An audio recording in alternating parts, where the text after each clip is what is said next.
And you were talking about, we're going to be talking about like more run of the mill stuff today, swimming shoulder injuries, but you were talking about a swimming injury in a youngster, I think. I don't know how long ago. I listened to it just a week or two ago, but I don't know when it was broadcast.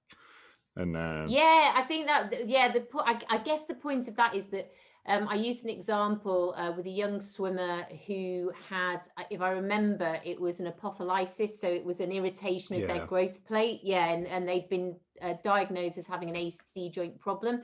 And it was really just to highlight that sometimes when things are persisting, it's good to investigate, particularly in youngsters where their growth mm, plates haven't matured, because there are times that they just do have to take time out.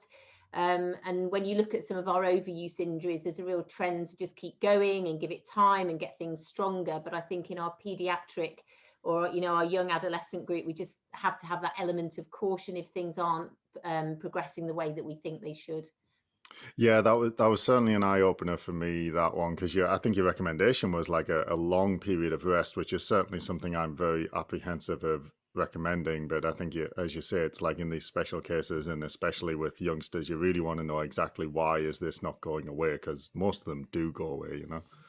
Oh, and I think you nailed it, because I think for me it's so counterintuitive, and particularly in youngsters, I'm so anti stopping anything unless I have to, and trying to keep them at a level of activity. But I think in those very localized pains with a very mechanical picture that you sounds like they're doing all the right rehab and it's just not progressing.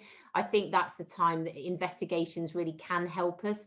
And you're right, it's a real rare group that genuinely have to stop and rest. And there's still other stuff they can do. It's more about stopping loading and stopping the training volumes that perhaps they're Hmm. doing.